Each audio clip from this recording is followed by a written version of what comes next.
তৃণমূলের লক্ষ্মীর ভান্ডার মাসে মাসে ১,৫০০, বিজেপির প্রতিশ্রুতি অন্নপূর্ণা ভান্ডার মাসে মাসে ৩,০০০। মহিলাদের মন পেতে বিজেপির ইস্তেহারে একের পর এক প্রতিশ্রুতি। मध्यम वर्ग और लोअर मिडिल क्लास और गरीब वो सभी में महिलाओं की हालत बहुत दयनीय हुई है। जब तक ये गड्ढा नहीं भरता है तब तक भारतीय जनता पार्टी की सरकार हर महीने 1 से 5 तारीख के अंदर 3,000 रुपया हर माता के बैंक अकाउंट में ट्रांसफर करेंगे।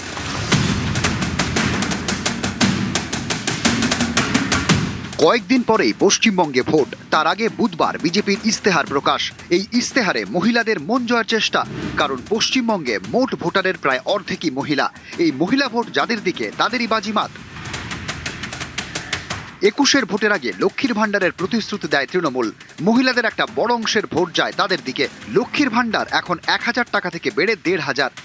২৬-এর ভোটে এই মহিলা ভোটকে পাখির চোখ করছে বিজেপিও। তাদের প্রতিশ্রুতি অন্নপূর্ণা ভান্ডার।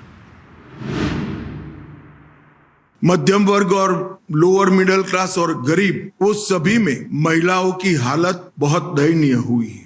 जब तक ये गड्ढा नहीं भरता है तब तक भारतीय जनता पार्टी की सरकार हर महीने 1 से 5 तारीख के अंदर 3,000 रुपया हर माता के बैंक अकाउंट में ट्रांसफर करेंगे। राज्य संचालित सभी बसों में महिलाओं का 100% निःशुल्क परिवहन भारतीय जनता पार्टी की सरकार सुनिश्चित करेगी।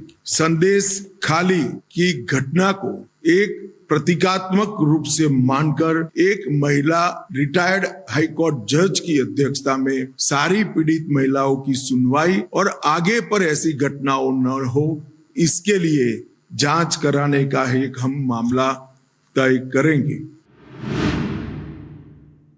महिला सुरक्षा हेतु बंगाल में ही पुलिस बटालियन, दुर्गा सुरक्षा स्क्वाड और आत्मरक्षा प्रशिक्षण के लिए एक अलग से स्क्वाड की रचना हम करेंगे।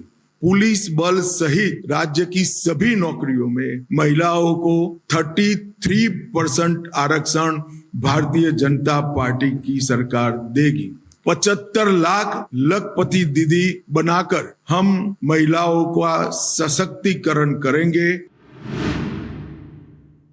हर मंडल में कम से कम एक महिला थाना और प्रत्येक पुलिस थाने में सहायता का डेस्क बनाएंगे और हर महिला को सुरक्षा का वादा पूरी करने के लिए ये थाने और ये महिला डेस्क अहर्निश दिन रात कार्यरत रहेंगे। मातंगिनी हाजरा और रानी रासमती राज्य रिजर्व पुलिस बल की 2 महिला बटालियनें हम बनाएंगे।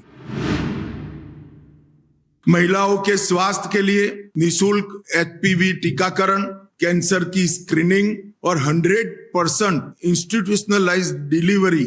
हर प्रसूता को डिलीवरी के समय इंस्टीट्यूशनल डिलीवरी का फायदा मिले, वो हम सुनिश्चित करेंगे। নিউজ 18 বাংলা। বাংলার মহিলাদের সম্ভ্রম কেনার চেষ্টা, বিজেপিকে পাল্টা তোপ অভিষেকের। তো তারা বলছে যুবকদের 3,000 দেবো, তাদের নেতারাই বলছে মমতা বন্দ্যোপাধ্যায় যখন 1,500 টাকা করে দিয়েছে সেটাকে ভিক্ষা বলছে। টাকার প্রলোভন দিয়ে বাংলার মানুষকে কিনতে এসছেন। SIR করে হয়নি, এজেন্সি দিয়ে হয়নি, ইলেকশন কমিশন লাগিয়ে হয়নি। এখন কি অর্থের বিনিময়ে বাংলার মায়েদের সম্ভ্রম কিনতে এসছেন? তাদের মর্যাদা সম্মান আপনারা কি মনে করেন 3,000 টাকার মানুষ বিক্রি করবে? যাদের দলের নেতা সাংসদরা মা দুর্গার বংশ পরিচয় নিয়ে প্রশ্ন তোলে, তারা নাকি মা দুর্গার নামে সুরক্ষা স্কোয়াড তৈরি করবে। উত্তরবঙ্গে এইমস, IIT, IIM তৈরি হবে ক্যান্সার হাসপাতালও, সংকল্পপত্রে প্রতিশ্রুতি বিজেপির। उत्तर बंग हमेशा विकास से महरूम रहा है। उत्तर बंग में एक एम्स, IIT और IIM और फैशन डिजाइनिंग की संस्थान, ये चारों संस्थान उत्तर बंग के अलग अलग जिलों में बनाकर हम उत्तर बंग के विकास को सुनिश्चित करने का काम करेंगे। उत्तर बंग में एक नया कैंसर अस्पताल जो सभी तकनीकों से युक्त होगा, उसको हम जरूर नया इस प्रकार का कैंसर अस्पताल बनाएंगे। চা শিল্পে পুনরুজ্জীবনে কমিশন তৈরির ঘোষণা অমিত শাহর। চা শ্রমিকদের জন্য একাধিক প্রতিশ্রুতি বিজেপির। पुराने चाय बागानों को पुनर्जीवन और दार्जिलिंग टी की ब्रांड को विश्व प्रसिद्ध फिर से एक बार करने के लिए हम एक कमीशन बनाएंगे जो चाय बागानों के श्रमिक, चाय के उचित मूल्य और विश्व के बाजार में चाय के निर्यात की संभावनाओं को तरासेगा और एक रिपोर्ट बंगाल की भारतीय जनता पार्टी की सरकार को 1 साल के अंदर देगा। बाकी के 4 साल में हम चाय बागानों को फिर से खुशहाल बनाने का प्रयत्न करेंगे। जूट उद्योग के आधुनिकीकरण के लिए भी भारत सरकार की योजनाओं को बंगाल सरकार ने लागू नहीं किया है। हम इसको नीचे तक पहुंचाने का काम करेंगे। কোথায় গেল চা বাগানের স্পেশাল প্যাকেজ? কোথায় গেল চা শ্রমিকদের জন্য প্রতিশ্রুতি? শাহকে পাল্টা প্রশ্ন অভিষেকের। আসামে আপনারা 1 দশক ধরে ক্ষমতায়, কটা চা বাগান খুলেছে আসামে? 2021-এর নির্বাচনের আগে নির্মলা সীতারামন দেশের অর্থমন্ত্রী এসে বলেছিল 1000 কোটি টাকা স্পেশাল প্যাকেজ বাংলার চা বাগানের জন্য দেওয়া হবে। 2016 সালে 19 সালে প্রধানমন্ত্রী বলেছিলেন 1 পয়সা দিয়েছেন বাংলাকে। আমরা যখন ক্ষমতায় আসি 2011 সালে একটা চা শ্রমিকের দৈনিক মজুরি ছিল 67 টাকা, আজকে সেটা বেড়ে 250 টাকা হয়েছে 15 বছরে। তৃণমূল আগামী দিন জিতে আসবে, সেটা বেড়ে 250 থেকে 300 হবে। কেন্দ্র সরকার তো গরিব চা শ্রমিকের পিএফ প্রভিডেন্ট ফান্ড মেরে দিচ্ছে। তারা চা শিল্পে দার্জিলিং টিকে বিশ্ববন্দিত করে, দার্জিলিং টি অলরেডি বিশ্বজনীন। আমার চ্যালেঞ্জ, একটা চা বাগান খোলার ক্ষেত্রে যদি দেখাতে পারে বিজেপির কোন নেতা সদার্থক ভূমিকা নিয়েছে, যা শাস্তি দেবেন মাথা পেতে নেব।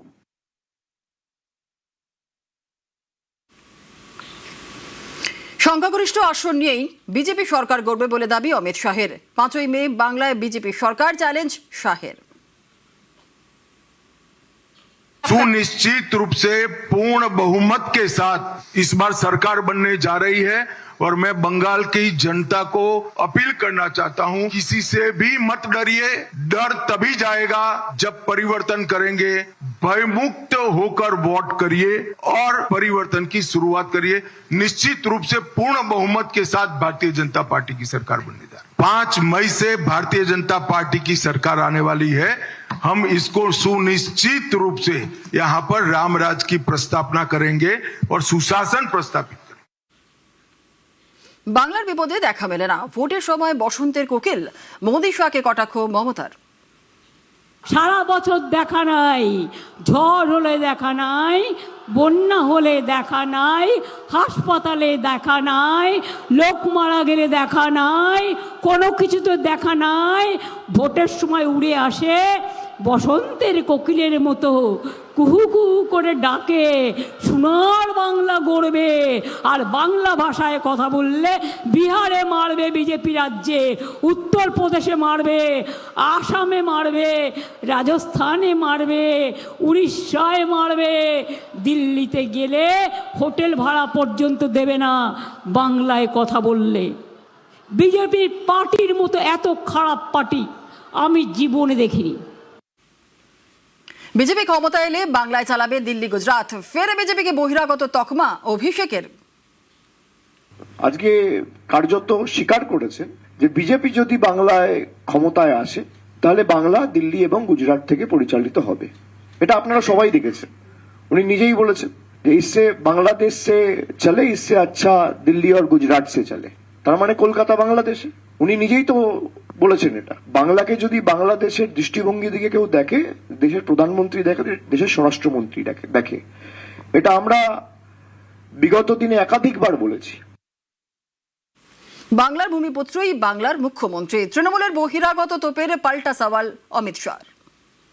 ममता जी को टाइम नहीं है, वो तो भतीजे को मुख्यमंत्री बनाना चाहती है और कहती है भाजपा वाले आएंगे दिल्ली से राज चलेगा। मैं आज आपको कहकर जाता हूं डेबरा वालों, बंगाल में जन्मा हुआ बंगाल का ही नेता, बंगाल का ही भाजपा का कार्यकर्ता बंगाल का अगला मुख्यमंत्री बनने वाला है, अगला मुख्यमंत्री बनने वाला है। বাংলাকে ভালো রাখতে হবে, তৃণমূলকে ভোট দেওয়ার বার্তা মমতার। রাজ্যের সব আসনেই তিনিই প্রার্থী বলে বার্তা তৃণমূল নেত্রীর। আমি এখনো বলি, অ্যাপিল করবেন, আমরা ট্রিব্যুনালে লড়াই করব।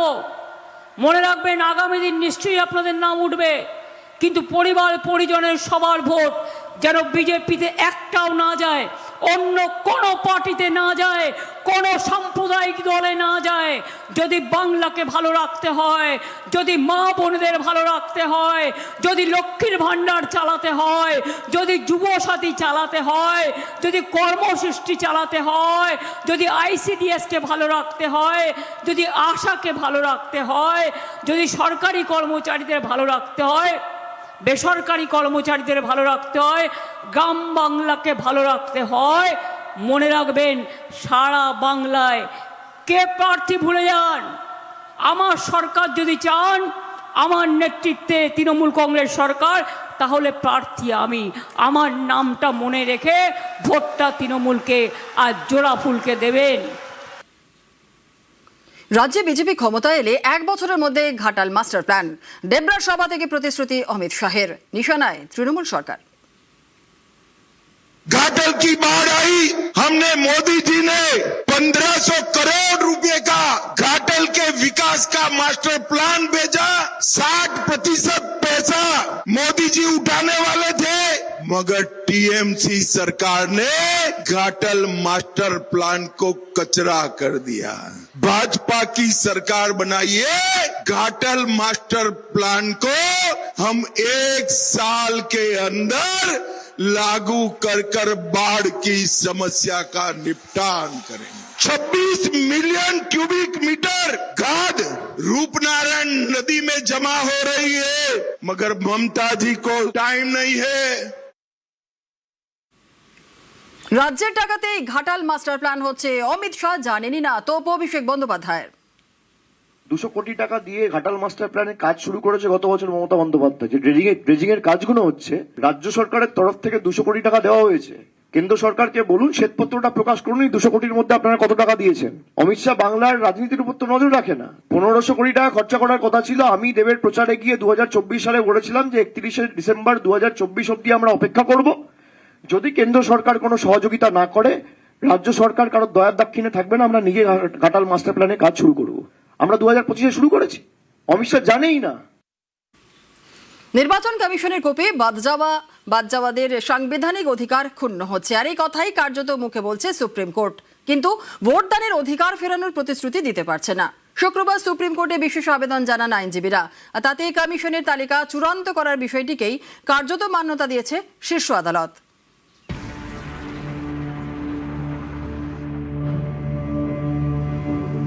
6 এপ্রিল সুপ্রিম কোর্টে ছিল বাংলার এসআইআর মামলার শুনানি। আগামী শুনানি সামনের সোমবার। এরই মাঝে শুক্রবার সুপ্রিম কোর্টের প্রধান বিচারপতির বেঞ্চে বাংলার এসআইআর মামলার উল্লেখ করেন মামলাকারীদের আইনজীবী বলেন, অনেক আবেদন বাকি রয়েছে।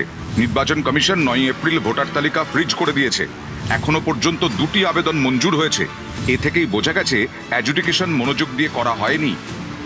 বিচারপতি জয়মাল্য বাগচি তখন বলেন, ভোটার তালিকা ফ্রিজ করার বিষয়টি 13 এপ্রিল দেখব। নির্বাচন কমিশনের আইনজীবী বলেন, ভোটার তালিকা চূড়ান্ত হওয়ার দিন ছিল 9 এপ্রিল। তারপরে আর বিবেচনার জায়গা থাকে না, কিন্তু ভোট দেওয়ার অধিকার থেকে যায়। বিচারপতি জয়মাল্য বাগচি বলেন, আমরা বৃহত্তর আর্কিটেকচার ভাবছি। নির্বাচনের কাট অফ তারিখ রয়েছে, তার বাইরে একটি সাংবিধানিক অধিকার রয়েছে, সেটা হলো ভোটার তালিকায় থাকার, পরবর্তী নির্বাচনে ভোট দেওয়ার। সেটাই অনেক বেশি স্থায়ী এবং বৃহত্তর বিষয়। প্রধান বিচারপতি সূর্যকান্ত বলেন, আপনারা স্থায়ীভাবে বঞ্চিত হচ্ছেন না। মামলাকারীদের আইনজীবী তখন বলেন, আবেদনকারীদের প্রত্যেকেরই পাসপোর্ট রয়েছে। প্রধান বিচারপতি সূর্যকান্ত বলেন, আমরা কোনো প্রতিশ্রুতি দিতে পারছি না, প্রতিদিন ম্যাটার ফাইল হচ্ছে। মামলাকারীদের আইনজীবী বলেন, প্রয়োজন থেকেই মামলা দায়ের করা হচ্ছে। ভোট দানের অধিকারটা কখনোই মৌলিক অধিকার নয়, কিন্তু একটা আইনের অধিকার বা সংবিধান থেকে আগত একটা আইনের অধিকার। আপাত দৃষ্টিতে আমার অনুমান, এই যে বিপুল সংখ্যক জায়গাটা বাদ যাচ্ছে, সেখানে যেন রাজনৈতিক উদ্দেশ্য প্রণোদিত ভোটের নির্বাচনে জেতার জন্য গণতান্ত্রিক ব্যবস্থায় এটা একেবারেই তৈরি করা একটা সমস্যা। সুপ্রিম কোর্ট মহামান্য বিচারপতিরা তারা নিশ্চয়ই একটা চেষ্টা করছেন। মানুষকে আশ্বস্ত করা হচ্ছে যে এখন যা হচ্ছে তার মানে সব শেষ হয়ে যাওয়া নয়। অনেকে মনে করছেন, আরো আগে থেকে এসআইআর শুরু করলে এমন সমস্যা হতো না। তাড়াহুড়ো করে করতে গেলে যে ঘটনাগুলি ঘটে সেটা হচ্ছে যেটি একেবারে সঠিক কাজ সেটা সবসময় হয় না। উদ্দেশ্যটা আমাদের রাষ্ট্রের একেবারে সঠিক যে একটা ভালো ভোটার লিস্ট বানানো, কিন্তু তার যে পদ্ধতিগত জায়গা সেইখানে কিন্তু বিভিন্নভাবে সীমাবদ্ধতা দেখা গেছে। মোটের ওপর দুটি বিষয় খুব পরিষ্কার হওয়া দরকার। এক হচ্ছে আমাদের দেশে একটা সঠিক ভোটার তালিকা দরকার, এবং দুই, সেটা করার জন্যে নিম্নবিত্ত মানুষ যেন খুব বেশি ঝামেলায় না পড়েন, তাদের নাম যেন বাদ না যায়। আজকের দিনে যদি এমন ঘটনা ঘটেও যে এই নির্বাচনে কিছু মানুষের ভোট বাদ গেল, সেক্ষেত্রেও আগামী দিনে কিন্তু আমাদের রাষ্ট্র ব্যবস্থাকে সুরক্ষা দিতে হবে নিম্নবিত্ত মানুষকে। সাপ্লিমেন্টারি তালিকা থেকে নাম বাদ যায় কংগ্রেসের 2 প্রার্থীর। মুর্শিদাবাদের ফারাক্কা বিধানসভা আসনের প্রার্থী মোহতাব শেখ এবং মালদার রতুয়া বিধানসভা আসনের প্রার্থী মোত্তাকিন আলমের। কংগ্রেসের 2 প্রার্থী সুপ্রিম কোর্টে আবেদন জানান। সুপ্রিম কোর্ট জানিয়ে দেয় ট্রাইব্যুনালকে দ্রুত নিষ্পত্তি করতে। এরপরে ট্রাইব্যুনাল নির্দেশ দেয় দুজনের নাম সাপ্লিমেন্টারি লিস্টে তুলতে। 2 প্রার্থীর নিষ্পত্তি হলেও সাধারণ ভোটার যাদের নাম বাদ গেল তাদের কি হবে? ট্রাইব্যুনালে বৈধ প্রমাণ হলেও এবার কি আর ভোট দিতে পারবেন?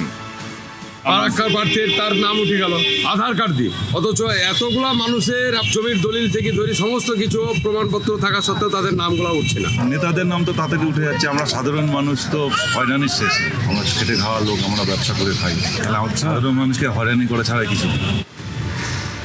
যাদের নাম বাদ গেছে তাদের ভোটের ভবিষ্যৎ কি? 13 এপ্রিল অর্থাৎ আগামী সোমবার সুপ্রিম কোর্টের শুনানি।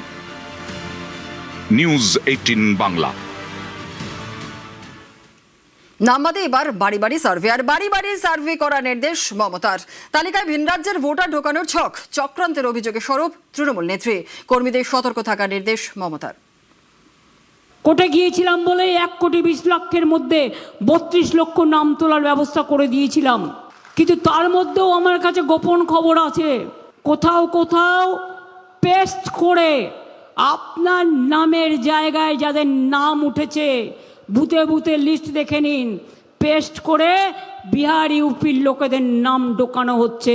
আমরা ক্রস চেক করছি, এর জন্য ডোর টু ডোর সার্ভে করে বের করব, আর এদের মুখোশ খুলে দেব।